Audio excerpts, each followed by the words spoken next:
Legend has it that when Zareth jumps into the water, he doesn't get wet. The water gets Zareth.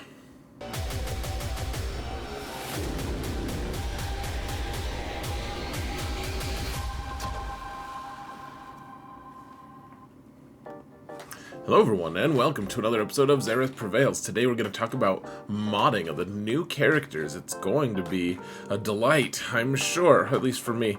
Let's say thanks to my patrons, guys. Thank you so much for everything. You guys are awesome. You guys, your support, truly appreciate every single one of you. And guys, just a reminder to hit that thumbs up button if you want to support this channel for free. All you've got to do, just thumbs up button, make a comment, say algo. Say it crazy, oh no, like you're barfing or something. It's really fun. It's not. It's medium. Okay, let's jump immediately into the modding, guys. We have 7 characters to cover. I don't know how long it's gonna take, but we've got to do a decent job. First off, Merrin, you guys have seen me make video after video of her dominance. But how does she dominate? She's got a few interesting things. First off, you don't really need to make her fast. All the characters kind of share pretty similar things, actually. A lot of the newer characters kind of share a theme. We'll see if we can kind of build that. So first off, the thing that she doesn't care about at all is speed. Let me see if I can find where it says this, though. There we go. While Merrin has allies, if she's just alone, then she cares about speed, I suppose. But when she doesn't have allies, her speed is set to 0, and she's immune to turn meter manipulation. So, it's funny because she manipulates her own turn meter. You can read all about how that works. I'm not going to instruct you, but the speed doesn't matter. It matters what happens to her and her allies when they get killed, when they don't get killed, when they get debuffed. All that stuff is here in this stuff that you guys can talk about. Now, the big thing about Merrin, she heals her team passively as things happen, and the other thing about her, guys, so she can revive, she does all this stuff. I'm not here to tell you exactly how her kit works, just want to show you how to interact with her modding. And one of the big things, guys, that I've been waiting for forever is someone who can apply plague passively, or just more like on their basic. Like if you're with Talzin lead, which is going to be the lead of choice for Merrin, if you're with Talzin lead, if you do a special, you can apply 1 instance of plague. However, this pales in comparison to whenever she does basic, she just inflicts 2 stacks of plague for 3 turns.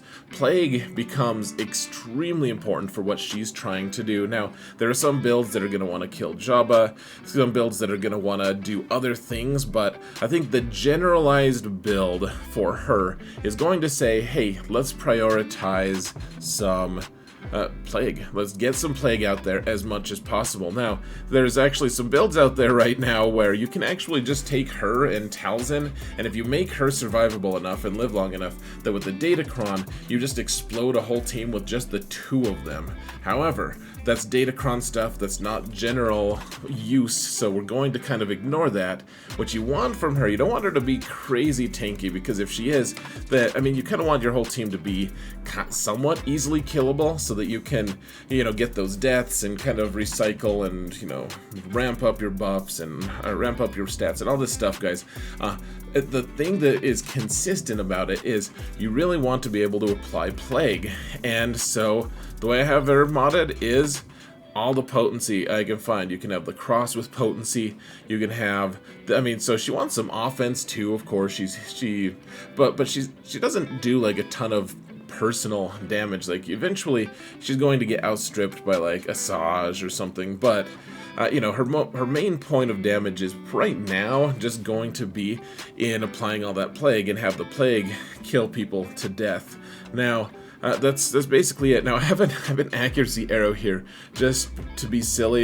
You don't need accuracy necessarily. It had some potency on it. It has some speed. Like, I'm holding on to it for other reasons. And I was like, you know what? Let's just throw this on her. Who cares? Like, I wouldn't I wouldn't actually recommend an accuracy arrow, but if you ever see that on, I mean, it is offense and it is potency, and the speed doesn't matter. A little extra offense, like, this honestly has almost everything that we want.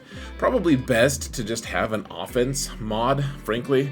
Another way you could do it, guys, if you think you have enough potency that you don't need any, because Talzin hands a bunch of potency over as well to her, you could also just do an offense set with potency, with a potency secondary one. I just like, this is a ton of potency.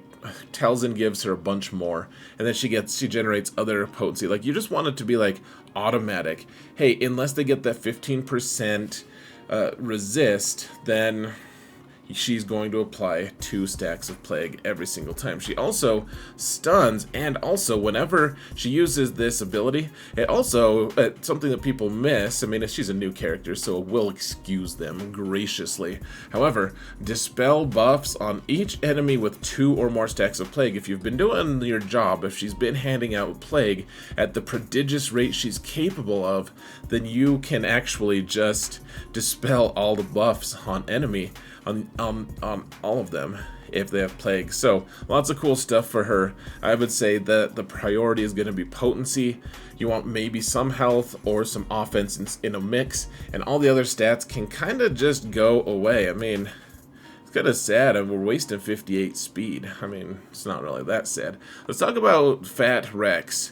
I don't know if that's kind. It's certainly not kind. It's probably not fair either. He's not actually that fat in this one. He's a little more stout in Phoenix, like in the Rebel show. But I mean, if you joined the military, if it wasn't just in Phoenix Squadron, you probably had to slim down for Endor.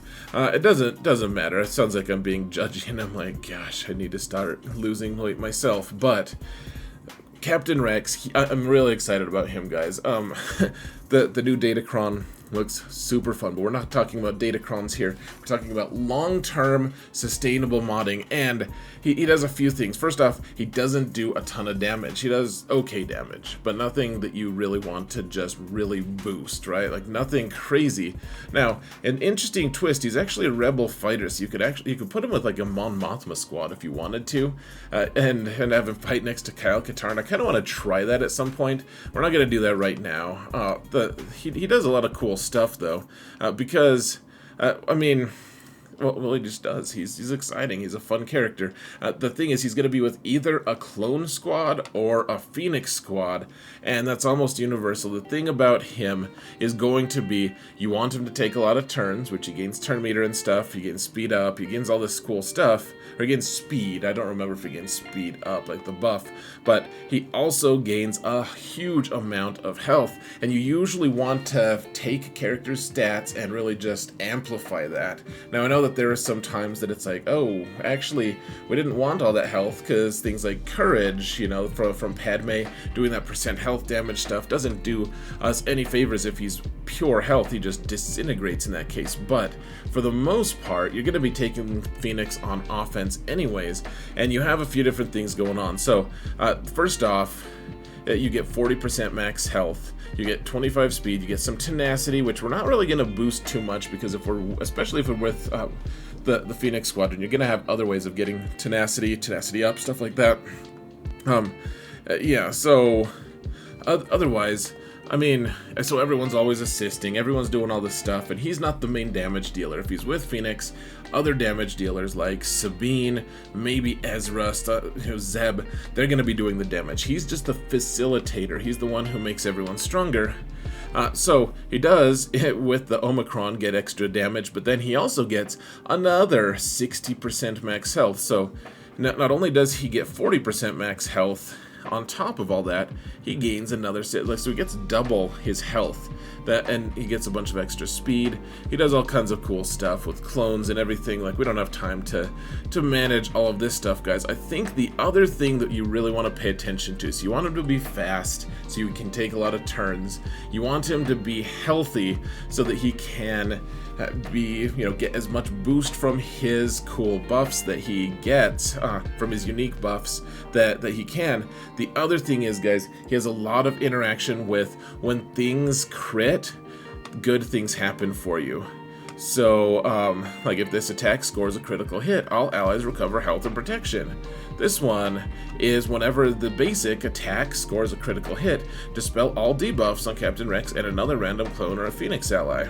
Like there's good things that happen when he crits, and he doesn't have a super high basic crit. He does have the ability to he does have the ability to hand out crit chance up, but crit chance up isn't that high of a crit chance anyways. So I haven't done it yet, guys, really, because these aren't the final mods for him, because he's only 6 stars right now. But you want to get him to a point where he's at least 100% crit chance. He's physical damage, so keep that in mind when you're looking at this. And when he has relics, he'll have significantly higher basic or base crit chance, but that's something you want to be looking at and paying attention to, guys, is his crit chance. You want health and speed, and then like the crit chance thing, you still want like a health triangle or something. I mean, you could get a crit damage triangle, that's fine.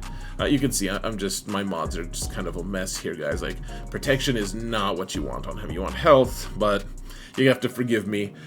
Next week I'll spend the crystals to get him to 7 stars, and then we'll actually put real mods on him. But if for the most part you just want health, maybe crit damage on the triangle, and then crit chance on all the secondaries that you can.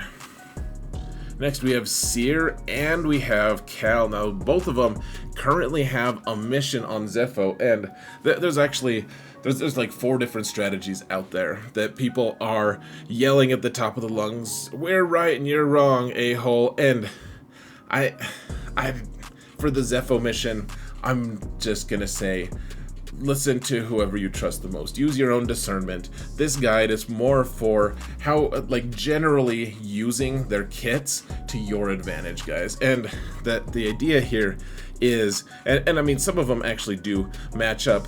So you have a lot of protection up, and you have a lot of like survivability stuff. These characters are doing almost no damage anyways. They don't do damage. What they do is make themselves and their team way more survivable, and by a lot of that has to do with protection up. Now protection up scales up as health increases. So even as the protection up buff goes on the protection bar, you're still pulling from your health stat, and therefore the things that you want to be looking for, guys, you want to make them survivable, but you so like the defense sets, cool, that they're fine, or health sets, and then you just want lots of health. Defense and health, and then 4 sets of health if you want. You don't have to make them fast. This is the kind of the theme matching with Merrin. Now with Rex you do want speed, so it's not a complete perfect theme, but you do want to keep with that theme of everyone wants to have lots of health. And so Cere wants it on 4 of them. She can have defense sets. You can use defense and health sets interchangeably as far as I'm concerned. But then this 5 speed thing that you've been holding on for no reason at all, you can actually use it now, guys. And then don't upgrade it, because you might accidentally roll speed. You don't want her to be fast. You want her to be really slow because of a few different things. You want her to get lapped by your enemies, so that she can do her big hit at some point. But then also, even if you don't look at Grand Arena stuff, like she's got things that help her team stay strong, like be stronger as the opponent's team takes a lot of turns. And then of course her big hit here is just based off of how much damage, based off of how many turns an enemy is taken during an encounter. So it's like, hey, you're really strong. That's awesome, man. You've taken so many turns. Like, go F yourself. I've killed you because of all the turns you've taken. So she kind of benefits from being slow. And honestly, she doesn't do damage other than using her opponent's strength and speed against them. Otherwise, she just wants a lot of health and protection. Same with Cal, honestly, guys. Like, he has all these stacks of protection up. He has all this, like, he just hands off all this stuff. Like, let's see. So at the start of the battle, all the unaligned force users gain 30% max health. Hey, that's pretty cool. They recover 5% health and protection. All this stuff, guys. I mean, we could just have story hour, and I could read you guys these kits, and you'd be like, oh my gosh, I gotta go home. My lunch hour is over. These kits are crazy long. So I'm not diving super deep into it, but he's very similar, actually, guys. Just health on 4 of them, and then just not very fast. He's not the quickest rabbit in the rabbit group. The herd of rabbits. That's not funny. It's just funny to me how unfunny it is. But yeah, I just lots of health, guys, so that he can really abuse that protection up. I'm excited to see when Malicos comes out. We'll have to find out if we have to change the modding based off of what special needs Malicos has. But between like these two, they're kind of modded the same. Like lots of defense and health and survivability, and that's basically it. Okay, so number 5 we have Hondo Ohnaka, and he's an interesting guy because he ramps his damage. He does a lot of cool stuff. 3v3 he does really well. 5v5 he can struggle, but keep in mind, guys, so first off, if you're using him in GAC, then if you have his Omicron, which I don't know, it's a middling Omicron, but it's kind of nice. There's a few different uses for him, but the big thing that I like is in Grand Arena, he gets 25% turn meter for each other scoundrel or smuggler. So not himself, but if he's like I use him with Maul on one of my accounts, so that he's like a light version of Watt, because you have a couple scoundrels on that team in Bo-Katan and who else? Not Armor. Canderous, and so he'll gain 50% turn meter. He'll go first, he'll lock someone up or whatever, and then Maul will take his frenzy turn, then Canderous will take his turn, and then Maul will take another turn, and you'll start the turn meter train on that. So he doesn't need speed all that much. Like he doesn't have a high base speed, and so what you want to really focus on, guys, is doing a lot of damage and doing a lot of debuffs, causing as much mayhem as Hondo can. I love him at Relic 8, but you really don't need him there. Relic 5, he causes enough mayhem. The things you want to be looking at, though, guys, are first off this one right here. This one is maybe not as impactful. Like the first one is, the first special is him locking someone up. The second one, though, is okay. So if he has at least 5 stacks of ransom, which you guys can figure out how to do ransom on your own, then dark side enemies are inflicted with ability block for 1 turn, which can't be evaded or resisted. Light side enemies are inflicted with buff immunity, so these guys can't be resisted or anything. But then it also increases their cooldowns of all enemies by 1, which, I don't know, I haven't read it. I think you have to actually take a potency check. The other piece of it, guys, is when you do lock people up, you also have this thing where until the start of his second turn, hold on, let's see. Oh, and they get 25 buffs. Oh, that's interesting. I actually never read that part. Hold on a sec, guys. Oh yeah, that says just at the top here. Remove 20% turn meter from all enemies. You want those things to go through, guys. So some of the things, it's like, okay, this is automatically going to happen. However, removing 20% turn meter from all enemies, super duper handy to have as long as it actually procs. So, yeah, I have him modded for hitting really hard and for making sure all of his stuff, all of his debuffs, go down smoothly. So just offense where you can, and then I just do offense. You can put crit damage or whatever. I just, in this day and age, I feel like offense is nice to have because it's reliable. Crit damage, it's like, well, maybe they have crit immunity and that whole thing is wasted. Just potency cross, some health, just offense on all of his secondaries if you can, unless it's a primary. So that's how you do Hondo. Let's go to our final. Oh, let's see. I think maybe my thumbnail said 7. I might have to change that to 8. You guys will see 7 though at the start of this video. So we have Tarfful here, guys. I added BT1. That's what happened. So Tarfful's an interesting guy. His whole thing is defense gives you offense, and so I mean, it's not that hard to match. So he likes a lot of health and he likes defense a whole lot, like to the point where I'm considering trying to find a defense. So you want a defense set on all of them for sure. You want some speed, but you kind of ramp speed anyways. And then, you know, some health or protection or whatever, like survivability, and all of that kind of just translates. Look at this one, guys. This is such a beauty with the defense on there. The speed, it's not like that important, but then the health as well. All of the defense that you can find, though, translates into all of the Wookiees hitting really hard. And so if you're trying to make a dedicated Wookiee team that's really awesome, you're just going to want all defense sets all day, because look at his leadership, guys.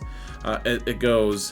So yeah, all the allies gain extra defense and max health, doubled for Wookiee allies. So the max health, you get double, you get 40% extra max health. That's pretty neat. And then whenever a Wookiee ally taunts, all Wookiees gain defense. There's a bunch of different ways to get defense, but then look at this. At the start of each allied Wookiee's turn, they gain offense equal to 200% of their defense until the end of their turn. So they're like, oh, how much defense do I have? Okay, that's how hard I hit.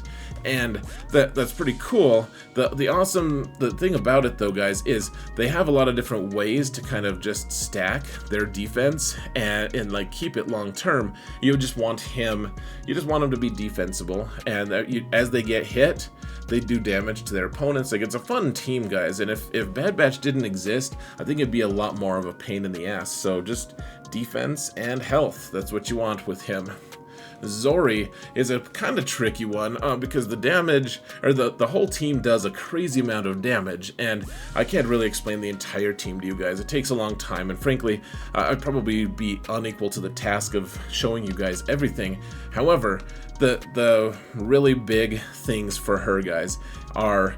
let's see. Yeah, so she has like her little mini leadership here. It's unique, but you know, she makes the Finn lead team really strong. She gives everyone 35% speed. The thing is, they don't have anything that like makes them that much faster. So if you're facing a team that's faster than you to start with, then you can have a little bit of a problem, because sometimes they'll be able to get the jump on you. And so you just want to make sure that doesn't happen as much as possible, which means making her crazy fast. You can also make Resistance Hero Finn really fast with 342 speed. Now, the other thing that I like about her, like, she has a lot of good regeneration, she has a lot of good survivability, and she stays in stealth a lot. She does a lot of cool stuff like that. So the thing that you want to keep in mind with her is, yes, she wants to do damage. A lot of the times the teams that she takes out, the teams that are susceptible to her damage, are susceptible to exposed damage, and that's going to be a huge amount of the damage you do. So what you want is a mix of as much speed as you can, and then survivability and damage. Those three things are probably going to be the key for her. And so you have a speed arrow with some protection or health or whatever. The health is probably more important because you have some protection up stat going on there. And then I have a crit damage triangle, which, I mean, if I could, she's not as important enough to me. Like, there's just a very few number of mods out there with crit damage primary and then speed and percent offense in great quantities. Like, it's a really rare mod, and I don't think she deserves that level of attention. But the crit damage is fine. The speed she really wants. And then I think the thing that I differ with some people on is I just have a really fast health cross on her, and I don't have anything approaching this speed on an offense mod. I just don't. So if you have a fast offense set or a fast speed set with offense primary or something, that'll be fine. She's just I think the health is also fine, honestly. Like, just give her lots of health, crit damage, speed, all the things. Second set can be health. For a while I had potency on her because she does a couple debuffs and stuff, but that's not as necessary. She's a complex kit. She's one of the longest kits ever, and one of the most complex as far as it goes with interacting with the rest of her team. So the final character, guys, that we want to talk about is BT1. And I mean, gosh, this guy's so interesting. I mean, I think my biggest thing about him is, obviously, you want a lot of damage, and then if you can get some speed on him just to make sure that he's outspeeding, because it's turning out like if you just want to kill like normal weak teams, You don't really need to mod him. You don't need to get. You can just get him to Relic 5 and call it good. He'll kill lots of stuff. He does a crazy amount of damage, just buckets of damage. But if you want to start killing Galactic Legends, like Afra kills like half of the Galactic Legends out there, you really need him. Yeah, I see he's wielding all his weapons. He's like, yeah, see, I don't mean to show off, but look at all these cool things I've got. Don't put his Omicron on, by the way, guys. It's a trap. But he does a crazy amount of damage, guys, and that's basically it. Like, he just takes a ton of turns, does a lot of damage, and so you want to mod him accordingly. I just have him modded with health sets so that he survives a little bit more. If I could get his speed up to like 310 or something, but you really want that offense set, and then I just have offense on everything, and then as much offense secondary as you possibly can, guys. He's an extremist in that regard. See, I even have 150 just flat offense, just all the offense you can fit. I am legitimately considering taking him to Relic 9 because just because he gets a bigger boost on his damage roll than the majority of attackers do. Like, normally attackers just get like 100, he gets like 300 or whatever that math was. So, I mean, I guess you probably didn't even need to know this. He's one of the most enjoyable little death murder bots out there. He's a lot of fun. Murder, death, kill bots. So that's about it, guys. How are you modding your characters? I'd be curious. What insights do you have? Because I'm not opposed to learning new things. Like, a lot of times I'll put out a mod video like this, and you guys are like, oh, I actually do it like this. I'm like, oh, dang, that makes so much sense. But I mean, I did my research. This is pretty consistent with what a lot of really respected players do as well. I'd be interested to hear what your guys' takes are, though. I hope this helps you. Thank you all so much for watching. And oh my gosh, I'm at 12 million exactly almost. That's crazy. Thank you all so much for watching, and remember that in all things, Xerath prevails. Getting 12 million GP, gosh. And yet there were people with like 13.6 or 13.7 out there. Isn't that nuts? Take care, guys.